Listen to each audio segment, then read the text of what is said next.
Viewers, मैं हूं समीना पाशा। उम्मीद है आप लोग खैरियत से होंगे। व्यूअर्स, बहुत सी आम खबरें और अपडेट्स लेकर इस व्लॉग में आपके सामने हाजिर है जनाब। एक तो आपको बताएंगे आज अहम ऐलानात हुए हैं पाकिस्तान तहरीक इंसाफ की खैबर पख्तूनख्वा हुकूमत की तरफ से, इसके ऊपर बात करेंगे। लेकिन इसके साथ साथ ही एक बड़ी ज़बरदस्त किस्म की कंट्रोवर्सी भी इस वक्त चल रही है इस हुकूमत को लेकर के, और ख़ास तौर पर जो कैबिनेट बनाई गई है इसके ऊपर काफ़ी तनकीद हो रही है और ख़ुद पाकिस्तान तहरीक इंसाफ के अपने लोग तनकीद कर रहे हैं। उसकी क्या वजूहत हैं आपके सामने रखूंगी। इसके साथ जनाब जो असद तूर हैं उनको मज़ीद रिमांड उनका दिया गया है, लेकिन इस दफ़ा जुडिशल उन्हें कर दिया गया है और वो अब ख़ास जगह पर पहुंच गए हैं। वो ख़ास जगह क्यों है, क्या है, आपको बताऊंगी इस व्लॉग में। इसके साथ साथ बात हो रही है जनाब कुछ विफाकी कैबिनेट के हवाले से भी। यहाँ पर क्या सूरत हाल है, बड़ी इंटरेस्टिंग चीज़ें जो मैं आपके सामने शेयर करने जा रही हूँ। और फिर आखिर में थोड़ा सा आपके सामने मौक़िफ़ रखूंगी ख़वातीन के आलमी दिन के हवाले से भी। तो आप सबसे रिक्वेस्ट है कि चैनल को सब्सक्राइब कर लें अगर अभी तक सब्सक्राइब नहीं किया। सबसे पहले जी बात हो जाए ज़रा केपी गवर्नमेंट के अहम ऐलानात की, जहां पर कैबिनेट मीटिंग हुई और उसके बाद एक ब्रीफिंग दी गई है। इस ब्रीफिंग में वज़ीर आला खुद भी थे आज, और उसके साथ साथ जो उनके मुशीर ख़जाना हैं मुज़म्मिल असलम साहब, वो भी यहाँ पर मौजूद थे। और इस सारी मीटिंग के दौरान जो अहम फैसले लिए गए हैं वो उन्होंने सारे मीडिया में आकर ऐलानात किए हैं। और इस सिलसिले में क्या उनके अहम ऐलानात हैं इसको थोड़ा सा मैं आपके साथ शेयर भी करती हूँ, फिर थोड़ा सा कंपैरिजन भी ड्रॉ करेंगे सिंध हुकूमत और पंजाब हुकूमत के साथ। पहली चीज़ जो उन्होंने बड़ी इंपॉर्टेंट है वो जैसे कि एक्सपेक्टेड ही था कि सेहत कार्ड बहाल होगा, तो उम्मीदों के ऐन मुताबिक सेहत कार्ड बहाल करने का ऐलान कर दिया गया। यकम रमज़ान से जो केपी के लोग हैं वो अपने शनाख्ती कार्ड को बतौर सेहत कार्ड इस्तेमाल कर सकेंगे। 10 लाख रुपए इस सिलसिले में उनके पास एक इंश्योरेंस है कि वो अपना इलाज करवा सकेंगे। अलबत्ता ये उन्हें बताया गया कि कुछ ऐसे हॉस्पिटल्स हैं जो कि क्राइटेरिया में नहीं आते, तो एक नई लिस्ट वहाँ पे जारी कर दी जाएगी और फिर उन्हीं मखसूस हॉस्पिटल्स में जो केपीके के लोग हैं वो ये सहूलत उठा सकते हैं इलाज मुआवजे की गर्ज से। तो ये एक बेहतरीन इकदाम है। पहले भी ये फ्लैगशिप प्रोग्राम था पीटीआई का और ये दोबारा से उन्होंने आगाज़ किया है, और ये मुझे तो कोई इसमें शक नहीं था कि ये दोबारा शुरू होगा ही जब भी पीटीआई की जहाँ कहीं भी हुकूमत बनेगी। तो ये बेहतरीन है। इस सिलसिले में जो एक पेमेंट है, जो इनिशियल पेमेंट है वो भी कर दी गई है। तो इस तरह से ये मामला तो एक अच्छा है और इसको यकीनन आगे बढ़ना चाहिए था। दूसरी जो चीज़ है वो बड़ी इंपॉर्टेंट, चूँकि रमज़ान शुरू हो रहा है तो रमज़ान के हवाले से एक हमने ये देखा है कि सारे ही सूबे ऐलानात कर रहे हैं। आज वज़ीर आला सिंध की तरफ से भी ऐलान हुआ है, फिर मरियम नवाज साहिबा ने भी नवाज शरीफ की तस्वीरों वाले आटे की जो फराहमी है वो शुरू की हुई है पंजाब में, जिसके ऊपर खासी तनकीद भी हो रही है। उसकी तनकीद की 2-3 वजूहात हैं। एक तो ये कि आप आवाम के पैसे के ऊपर अगर कोई प्रोजेक्ट शुरू कर रहे हैं तो उसके ऊपर आप अपने वालिद की या अपनी कोई तशहीरी मुहिम क्यों कर रहे हैं। या तो ये होता ना कि आपने अपने जेब से ये पैसे अदा करके किया होता तो फिर भी बात थी। तो एक तो ये तनकीद हो रही है। दूसरा जो तनकीद की वजह है वो ये कि आप अगर थोड़े बहुत पैसों से 2-4 हज़ार का अगर कोई राशन का बैग आपने बना ही दिया है तो वो आप लोगों को देते हैं तो उनकी इज्जत नफ्स तो मजरू ना करें कम अज़ कम। यहाँ पर ये सूरत हाल है कि किसी को अगर जाके ये बैग्स दिए जा रहे हैं तो साथ में तस्वीर बनवाई जा रही हैं और वो ज़ाहिर है लेने वाला है उसकी भी इज्जत नफ्स मजरू होती है। तो ये भी एक इनका, यानी हर चीज़ में जो इनकी एक अप्रोच नज़र आती है वो ये होती है कि जी हम मशहूरी कर दें कि हमने ये काम कर दिया तो हमने बड़ा कोई एहसान कर दिया है, और उसमें अपनी जो तशहीर है उसका एलिमेंट ज़्यादा होता है, ना कि उसमें ये नज़र आए कि हाँ भाई ये आपने वाकई कोई अवाम की फलाह बहबूद और बेहतरी के लिए कोई ज़बरदस्त कदम उठाया है। यहाँ पर जो अगर हम केपी की बात करें तो यहाँ पर हमें ये नज़र आ रहा है कि उन्होंने जो एहसास का डेटा था उसी के तहत ये तय किया है कि बजाय इसके कि राशन बैग्स वगैरह खुद बना के दिए जाएं, उन्होंने ये इस पे काम किया है कि 10,000 रुपए का जो एक पैकेज है वो उनको साथ दिया जा रहा है उन तमाम लोगों को जो कि डेटा एहसास डेटा के अंदर उनके फॉल आउट करते हैं, और ये तकरीबन उन्होंने 8 लाख ख़ानदान बताए हैं। अब इन ख़ानदानों को 10,000 रुपये मिल जाएंगे और वो खामोशी से जाके अपने पैसे जैसे एहसास के थ्रू पहले लिया करते थे उसी तरह वो रिसीव करेंगे और उसके बाद अपनी मर्जी से जो चाहे उन 10,000 रुपये से वो ख़रीद सकते हैं, राशन में लेना चाहें या कोई और भी अगर ज़रूरत पूरी करना चाहें। तो ये एक तरीक़ा कार है जिससे उनका हमेशा से ये मकसद रहा है कि किसी की इज़्ज़त नफ्स भी मजरू ना हो। डॉक्टर सानिया निश्तर साहिबा जो हैं वो एहसास प्रोग्राम को लीड करती रही हैं और बहुत ही ज़बरदस्त, बड़ी नाइस, डिसेंट खातून और बड़ी केपेबल खातून है। और जिस तरह से उन्होंने पहले भी सारा ये डाटा ऑर्गेनाइज किया, जिस तरीके से इसको मैनेज किया, एक उंगली नहीं उठी।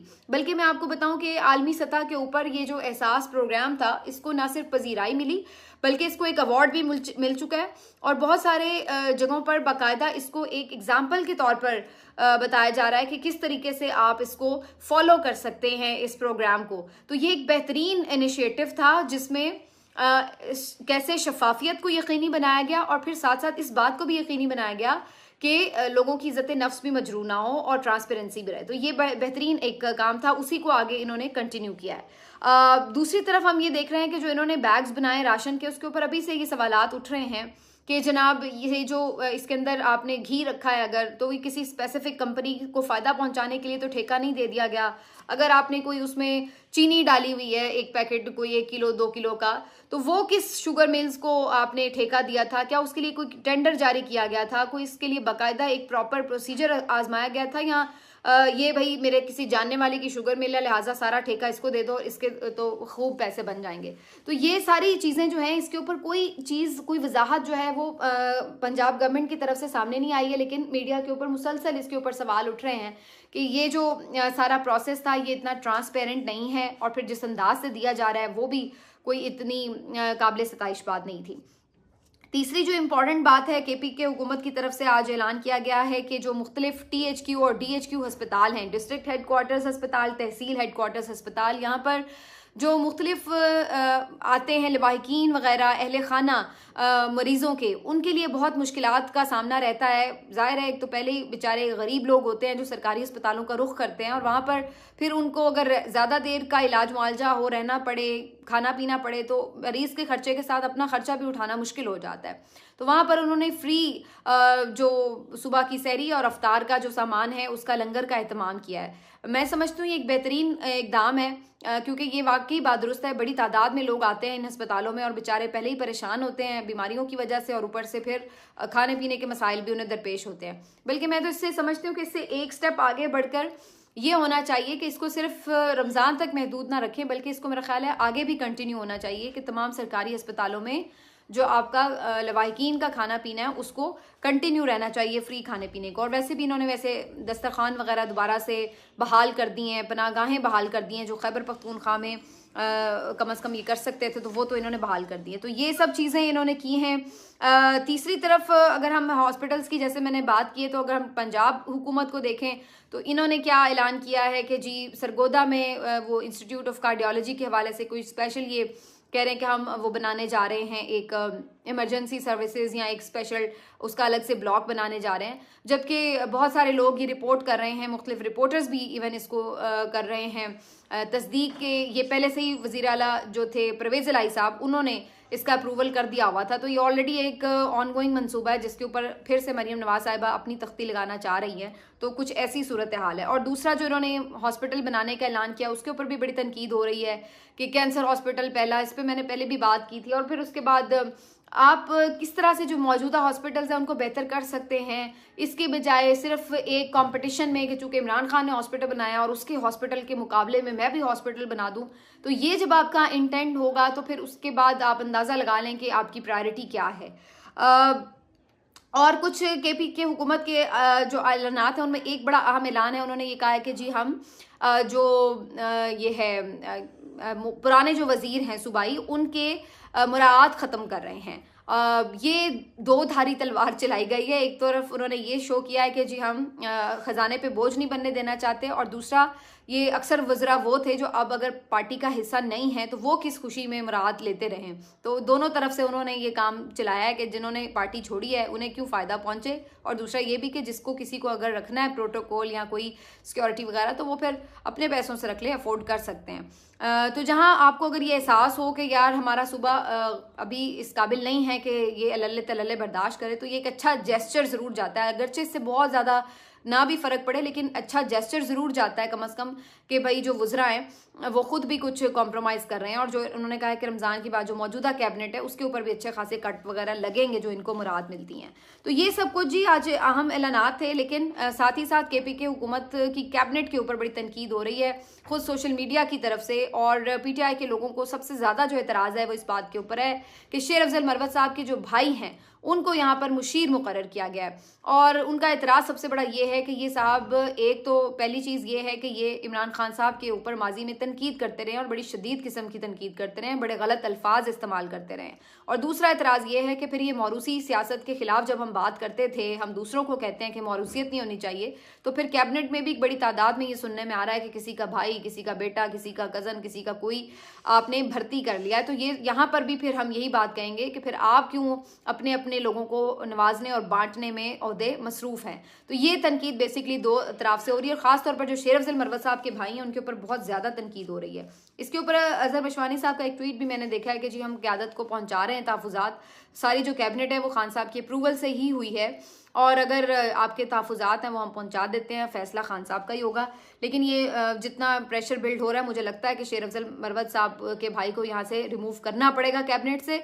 और ये शायद शेर अफजल मरवत साहब भी इसके ऊपर अगर ख़ुद से भी ले लें एक इनिशिएटिव और ख़ुद यानी जिसको कहते होते हैं कि रज़ाकाराना तौर पर ये कह दें कि भाई इससे एक इख्तिलाफ जन्म ले रहा है तो हम खुद ही इसको बिल्कुल सेटिसाइड कर देते हैं, तो मेरे ख्याल ये ज़्यादा उनके लिए बेहतर एक बात होगी। लेकिन शेर अफजल मरवत साहब तो खैर अपने भी गिले शिकवे काफ़ी करते हैं कि जो क़यादत है इस वक्त पीटीआई की, वो इमरान खान को भी उनसे बदल करने की कोशिश करती रहती है। तो ये जी इंटरनल इनके मामलात काफ़ी अब बढ़ते चले जा रहे हैं, जो कि होना नहीं चाहिए, सॉर्ट आउट होने चाहिए।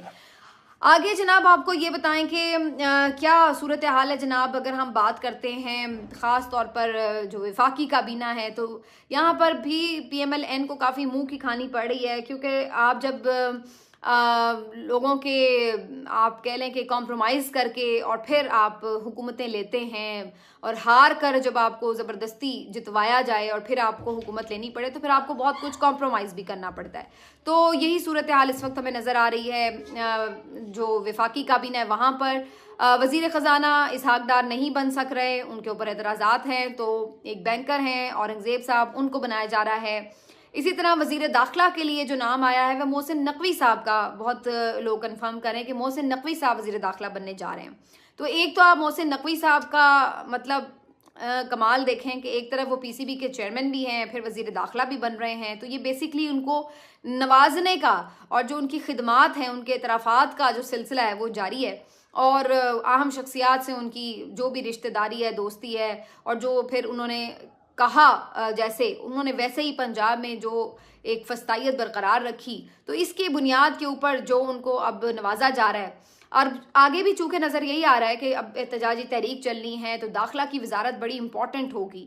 तो इसलिए यहाँ पर कोई ऐसा बंदा हो जो सफाकियत से भरे फैसले कर सके। और मोहसिन नकवी साहब ने चूँकि अपने आप को 1 साल के अंदर ये साबित किया है कि वो जुल्म करने में किसी भी हद तक जा सकते हैं, तो लिहाजा उनको इसी एजाज़ में ये वज़ीर दाखिला का जो कलमदान है वो सौंपा जा रहा है कि यहाँ पर भी आप यही फस्तायत का जो बाज़ार है वो गर्म रखें और किसी को एहतजाज करने की कोई इजाज़त नहीं होगी, और जो करेगा उसको फिर जनाब जेलों में डालें। और वही आप चादर चार दीवारी के तकद्दुस पामाल करें, वही लोगों को लाठी चार्ज करें, डंडे मारें और जो मासूम लोग हैं उनको जेलों में डालें। तो ये अब आपको फस्तायत का जो राज है वो नज़र आएगा, सहाफ़ियों के ऊपर जुल्म होता हुआ नज़र आएगा। तो ये सब करने में वज़ीर दाखिला का किरदार चूँकि बड़ा अहम होता है, तो यहाँ पर एक की बंदा चाहिए था। अब आप इस सारी सूरत हाल से ये अंदाज़ा लगा लें कि ये जो निगरान हुकूमत नाम नहाद मुसल्लत की थी, ये कितनी की निगरान थी, कितनी की गैर जानिबदार थी। ये सारे वही लोग हैं जो अब मुख्तलिफ शक्लों में दोबारा ओहदों पर आकर मुसल्लत हो गए हैं। चाहे वो आप देख लें भुट्टी साहब को, जो पहले वज़ीर दाखिला थे, अब वज़ीर आला बलूचिस्तान बन बैठे हैं। और इसी तरीके, हालांकि ये कानूनी तौर पे भी गलत है, कानून में ये इजाज़त नहीं है कि अगर आपने निगरान का कोई ओहदा लिया है तो आप दोबारा अगले सेटअप में जो है वो आके कोई हुकूमती ओहदा ले लें फ़ौरन से। लेकिन यहाँ पर तो आपको पता है आइन और कानून नाम की कोई चीज़ नहीं है। तो मोहसिन नकवी साहब को बनाया जा रहा है वज़ीर दाखिला। वज़ीर ख़ारजा के ऊपर कोशिश ये जारी है कि इसहाक डार साहब को बनाया जाए, लेकिन अभी तक उसके मामले में भी अप्रूवल नहीं मिली। तो ये इस तरह की नून लीग की लूली लंगड़ी हुकूमत है कि जो 3-4 की पोजीशंस आपके पास, यही की पोजीशंस होती है ना कि आपने वज़ीर दाखिला किसको बनाना है, वज़ीर ख़ारजा किसको बनाना है, वज़ीर ख़ज़ाना किसको बनाना है, ये 3-4 की पोजीशंस हैं। और ये तीनों अगर आपको नहीं बनाने दी जा रही अपनी चॉइस से, तो आप इससे ही अंदाज़ा लगा लें कि कितना जूतों में बैठ के इन लोगों ने ये हुकूमत ली है कि अपना एक बंदा भी ये किसी जगह पे इंस्टॉल नहीं कर पा रहे जो की पोजीशंस है वहाँ पर। तो ये इन लोगों ने हुकूमत ली है और ये इन्होंने आवाम से भी नफरत मोल ली है और साथ में जो हुकूमत के नाम पर इनको ये ठेंगा मिल रहा है वो भी ये 2-4 दिनों में इनको और पता लग जाएगा कि जब आवाम से गालियां भी पड़ेंगी, सख्त मुआशी फैसले भी करने पड़ेंगे और उसके बाद अपना हाल ये कि इनके पल्ले भी कुछ नहीं बचेगा। तो ये सूरत हाल है। और जैसे मैंने सहाफ़ियों के हवाले से बात की, आज बड़ा इंटरेस्टिंग मैं एक मुकालमा देख रही थी सिरल अलमीडा का और हामिद मीर साहब का चल रहा था एक्स के ऊपर, और VPN लगा के ही जो देखना पड़ रहा था। उसमें सिरल अलमीडा साहब ने ये असद तूर साहब के हवाले से ट्वीट की हुई थी कि आज असद तूर जो है वो अडयाला जेल चले जाएंगे, और साथ में उन्होंने इसके ऊपर अपने तासुरात दिए हुए थे कि इमरान खान और असद तूर एक ही जेल में अडयाला में मौजूद होंगे, और सबको पता है कि असद तूर इमरान खान साहब के नाक़िद रहे हैं। तो उन्होंने जब ये ट्वीट की तो उसके ऊपर हामिद मीर साहब ने ये लिखा कि भाई सून बाकी लोग भी उन्हें, बहुत से और लोग भी उन्हें ज्वाइन करने वाले हैं। तो जब उन्होंने ये इशारा दिया तो फिर सिरल अलमीडा साहब ने उनसे इस्तफसार किया कि क्या मेरा और आपका नाम भी इसमें शामिल है जो अडयाला जेल जाने वाले हैं। तो उसके ऊपर हामिद मीर साहब ने कहा कि आपका तो मुझे पता नहीं, अलबत्ता मेरा नाम तो अंडर डिस्कशन है, लेकिन मेरा नाम भी अडयाला जेल के हवाले से अंडर डिस्कशन नहीं है, बल्कि मुझे तो ये खबरें मिल रही हैं कि मुझे मच जेल में बलूचिस्तान में भेजा जाएगा। तो ये दो काफ़ी मारूफ सहाफ़ी हैं पाकिस्तान के, सिरल अलमीडा साहब जो कि डॉन न्यूज़ से वाबस्ता हैं, और हामिद मीर साहब का तो सबको ही मालूम है। और ये दोनों सहाफ़ी जो हैं, आप अंदाज़ा लगाएं कि एक्स के ऊपर आकर ये डिस्कशन कर रहे हैं, तो आप लेवल चेक कर लें कि जिस लेवल पर जो सहाफ़ी हैं इस वक्त उनको ये सब चीज़ों का एक इंटीमेशन मिल रही है। बल्कि मैं उनकी क्या बात करूँ, तो खैर बहुत बड़े बड़े सहाफ़ी हैं, बड़े नाम हैं। मैं सिर्फ अपनी नाचीज़ की भी बात कर लूँ तो मैं अक्सर कोई, मतलब आपको पता ही है, मैं मुख्तलिफ प्रोग्राम्स में गेस्ट के तौर पर अगर जाती हूँ या बात करती हूँ तो उसके ऊपर मैं जब कोई बात करती हूँ तो मुझे फ़ौरन इधर उधर से पैगाम रसानियाँ शुरू हो जाती हैं। कभी मेरे हस्बैंड के थ्रू कोई मुझे बता रहा होता है कि भाई भाभी से कहें कि ज़रा इस तरह बात ना करें, कभी और सीनियर जो कॉलीग्स हैं या दोस्त हैं उनकी तरफ से कोई पैगाम रसानियाँ उनको की जाती हैं कि जी उनको समझाएं इस तरह बात ना करें। अब पहले तो लोग ये बात करते थे कि जी फ़ौज पे बात ना करें, जी फंस जाएंगे आप पे, कोई मसला ना हो जाए आपके लिए। अब बात उससे बढ़कर यहाँ तक आ गई है कि जी मरियम नवाज साहिबा को भी कुछ ना कहें। भाई अगर मरियम नवाज साहिबा को भी कुछ कह दिया तो फिर भी आपके लिए कोई मुश्किल वक्त आ जाएगा। मतलब मरियम नवाज ना हो गई कोई फूलन देवी है या कोई डाकू रानी है। भाई एक अगर आप ओहदे पर हैं तो जाहिर आप अच्छा करें या बुरा करें, आप पे तनकीद भी होगी, तारीफ भी हो सकती है। तो आप जब ओहदे लेने के शौकीन होते हैं तो फिर आपको ये हिम्मत और हौसला भी रखना चाहिए कि भाई तनकीद भी होगी फिर उसके ऊपर। जाहिर सी बात है, ये तो नहीं हो सकता कि आप ओहदा ले लें, जिम्मेदारी ले लें, लेकिन आपको कुछ कहा ना जाए। बाकी मेरी तनकीद जो है वो कभी भी बिलो द बेल्ट नहीं होती, ना मैं ज़ातियात पर उस तरीके से कोई कीचड़ उछालती हूँ अल्हम्दुलिल्लाह, ना मेरी तरबियत ऐसी है कि मैं कोई गलत अल्फाज का इस्तेमाल करूँ, और बल्कि अगर कोई करता है तो मैं हमेशा उसको कंडेम ही करती हूँ। लेकिन यहाँ पर ये सूरत हाल है कि अगर आप किसी बंदे की परफॉर्मेंस के ऊपर भी बात कर रहे हैं या उसकी सियासत, तर्ज सियासत के ऊपर तनकीद कर रहे हैं, तो ये भी क्या आपका भाई हक नहीं रह गया? तो फ़ौरन पैगाम रसानियाँ शुरू हो जाती हैं कि जी हक तो हौला रख लो, ये हो गया वो हो गया। अजीब, यानी इस मुल्क को इन्होंने तमाशा बना दिया है कि ये कोई मुल्क है या ये कोई आपने कैद खाना बना दिया है कि जहाँ पर ना कोई बात कर सके, ना कोई आपके ऊपर तनकीद कर सके। सारे के सारे खुदा बन बैठे हैं, सारे के सारे मुकद्दस गाय बन गए हैं। सिर्फ कीड़े मकोड़े और कुछ कचरा कुचरा ये हम अवाम हम रह गए हैं, ये सब जिनके साथ जो मर्जी कर लो, जो मर्जी इनके साथ आइन और कानून की धज्जियाँ उड़ा दो, इनको कोई मसला नहीं है। हाँ, जो कुछ एलीट क्लास के कुछ लोग हैं वो तो जनाब अनटचेबल हो गए हैं, और वो तो ऐसे हो गए हैं कि उनके ऊपर आप तनकीद तक नहीं कर सकते हैं। तो ये तमाशा जो है ना इस मुल्क में चलेगा नहीं। हम बात भी करेंगे और तनकीद, जायज़ तनकीद बिल्कुल होगी और बर्दाश्त करनी पड़ेगी। और ये कहना कि पैगाम रसानियाँ जो होती हैं, ये मुझे पता नहीं है कि ये शाह से ज़्यादा शाह के वफादार हैं या इनको क्या मसाइल होते हैं। लेकिन आप अंदाज़ा लगे, मैं तो अपने आप को किसी खेत की मूली समझती नहीं हूँ, मैं तो कहीं एग्जिस्ट ही नहीं करती, मेरा तो कोई इतना बड़ा नाम ही नहीं है। लेकिन मैं हैरान होती हूँ कि जो बड़े बड़े नाम हैं वो भी किस तरह इस सारे मामले को देख रहे हैं और उन्हें भी नज़र आ रहा है कि ये चीज़ें किस तरफ जा रही हैं। लेकिन मैं फिर भी ये समझती हूँ कि उस तरीके का हो नहीं रहा है, आवाज़ उस तरह की उठ नहीं रही जैसी उठनी चाहिए। और ख़ास तौर पर जो लोग ज़्यादा बड़े नाम हैं, ज़्यादा अपनी पहुँच रखते हैं, उनके ऊपर तो ज़्यादा बड़ी जिम्मेदारी आयद होती है कि जिनकी आवाज़ ज़्यादा मौसर है इक़्तिदार के मानों में, जो जाकर लगती भी है। तो ये सारी जी सूरत हाल है। यहाँ पर बात हम ख़वातीन के आलमी दिन की आज कर रहे हैं, आज है भी है, लेकिन अनफॉर्चुनेटली हमारी जो कुछ नाम नहाद ख़वातीन के हुकूक़ की अलमबरदार तंजीमें हैं, उनको भी सिर्फ कुछ खवातीन हैं जिनके हुकूक की बड़ी फिक्र रहती है, होनी चाहिए, उनकी भी फिक्र होनी चाहिए, लेकिन कुछ ऐसी खवातीन हैं जिनको पता नहीं खातून ही गर्दाना नहीं जाता, उनके ऊपर तो कोई बात नहीं करता। पिछले 2 सालों में जो खवातीन के साथ हुआ है जिस तरीके से, मैंने नहीं देखा कि खवातीन की अलंबरदार तंजीमों ने उसके ऊपर कोई मौसर आवाज़ उठाई हो, कोई ऐसी फुसफुसा सा ट्वीट कर दिया हो तो कर दिया हो, लेकिन अदरवाइज आप देख लें सब सोई हुई हैं तंजीमें। यहाँ पर आप अगर किसी मॉडर्न खातून को कुछ कह दें या किसी एलीट क्लास की खातून को कुछ कह दें, किसी के लिबास के ऊपर ज़रा कोई बात हो गई, कुछ हो गया, नहीं होना चाहिए, मैं उसको कभी भी इनकरेज नहीं करी। तो वहाँ पर तो आवाज़ आप उठाते हैं और उठानी भी चाहिए, लेकिन जहाँ पर आप देख लें कि जनाब कोई जो वर्कर खवातीन हैं उनके साथ मारपीट हुई है, वो नज़ारे हम भूल गए हैं कि जो एक खातून थी और उसके ऊपर एक मुहाफिज जो था वो गन ताने हुए था, और फिर वो जो उस्मान जौड़ा था उसने पीटीआई का वर्कर, उसने उसको सेफली मूव किया वहाँ से।